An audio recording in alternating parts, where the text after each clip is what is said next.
Salutations. Ça fait des semaines qu'on attend les iPad Pro et les iPad Air, et ça fait des semaines qu'on nous répète que ça arrivera la semaine suivante, et ce n'est toujours pas le cas. Torture. En fait, Apple repousserait la sortie de ces produits pour plusieurs raisons.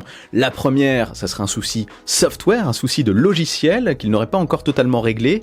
Enfin, aujourd'hui ça doit être le cas, mais qu'il n'avait pas encore totalement réglé et qui les pousserait à repousser donc la sortie de ces produits. La seconde serait a priori liée à l'arrivée de nouveaux écrans sur les modèles Pro, et ces nouveaux écrans rencontreraient des problèmes de production, qui seraient, je pense, réglés au regard de l'info qui suit. Parce que cette fois-ci, par contre, selon Mark Gurman, ça serait la bonne. Les produits doivent être dévoilés au début du mois de mai, lors de la semaine du 6 mai, plus précisément, par un simple communiqué de presse d'ailleurs. Probablement en début de semaine. Et alors qu'on prend très difficilement notre mal en patience, c'est mon cas, Ross Young en rajoute une petite couche en nous dévoilant une information croustillante au sujet des iPad Air. Une info assez importante, je trouve, qui donne une autre dimension à cette gamme. Au passage, si vous voulez savoir plus précisément ce qui nous attend en ce qui concerne les iPad Pro et les iPad Air, je vous invite à aller voir la vidéo complète que j'ai faite sur le sujet, qui ne comprend bien évidemment pas cette dernière information.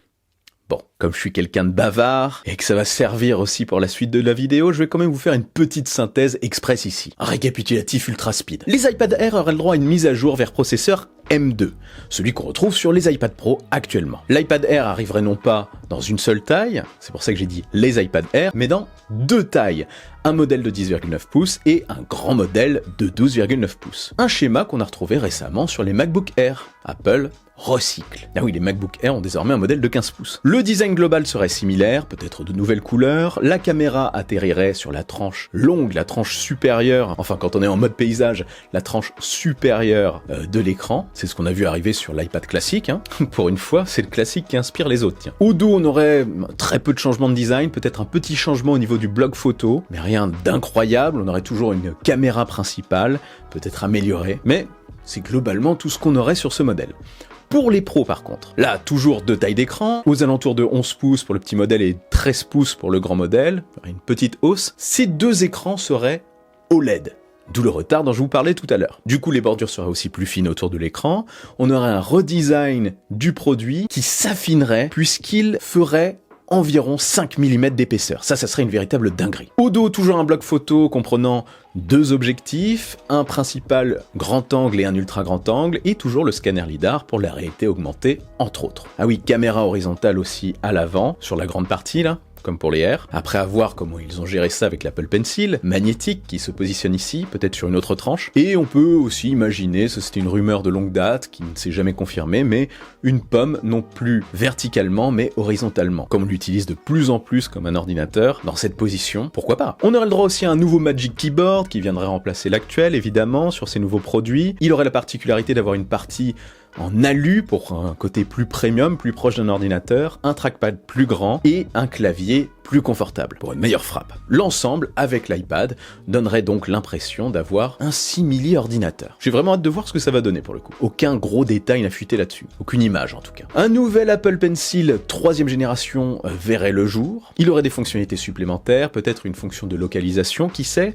mais surtout un capteur de pression. Enfin, il y aurait une zone sur le Pencil qui réagirait à la pression et qui permettrait d'ouvrir certaines options, en fonction des apps, en fonction des situations, peut-être même personnalisables, qui sait. Petite théorie personnelle, je pense que l'Apple Pencil 3 pourrait être compatible avec plus de produits que prévu. On avait eu des rumeurs pour une compatibilité avec l'Apple Vision Pro, il y a certains brevets qui sont sortis avec compatibilité avec les prochains iPhones, avec les trackpads des Mac, etc. Donc à voir, c'est un produit qui pourrait être plus intéressant qu'on peut l'imaginer. Voilà, j'ai fait le tour de cette petite synthèse qui va me servir d'appui pour la suite, ça va vous permettre de plus comprendre la dimension de cette information et la position que l'iPad Air va avoir dans la gamme. Donc c'est quoi cette info? Notre iPad Air de 12,9 pouces aurait le droit à l'écran mini LED qu'on retrouve actuellement sur les iPad Pro. Pas sur les prochains, mais sur les actuels. Seul le 12,9 pouces aurait cet avantage. Ça, c'est quelque chose qu'ils ont déjà fait par le passé. Lorsque le mini LED est arrivé, c'était sur le grand modèle. Donc oui, c'est un avantage. C'est clairement un avantage, parce qu'avec un écran pareil, les noirs sont plus profonds,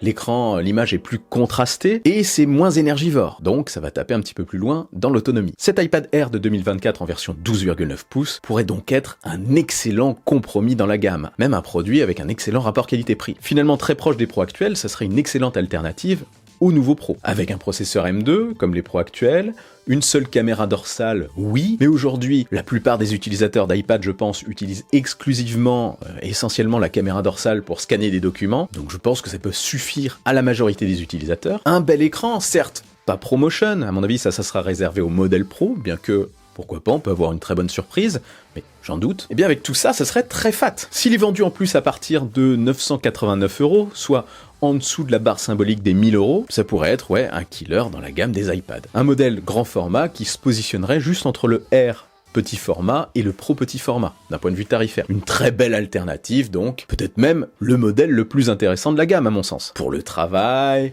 pour les étudiants ou autres, ce modèle, je pense, rencontrerait un très grand succès. Voilà, bref, dites-moi en commentaire de tous ces modèles, lequel vous intéresserait le plus. Et vous en pensez quoi de la position de ce R de 12,9 pouces? Sympa, non? Si c'est bien ça en tout cas. Quoi qu'il en soit, quand ça sera officiel, j'en reparlerai ici, et je prendrai un modèle. Je ne sais pas encore lequel, certainement un Pro, je vais voir pour les R, mais on en reparlera, ça c'est sûr. N'oubliez pas le bon pouce en l'air qui claque, l'abonnement de force, je suis aussi sur les réseaux sociaux, vive la technologie, vive le futur, et rêvez les amis.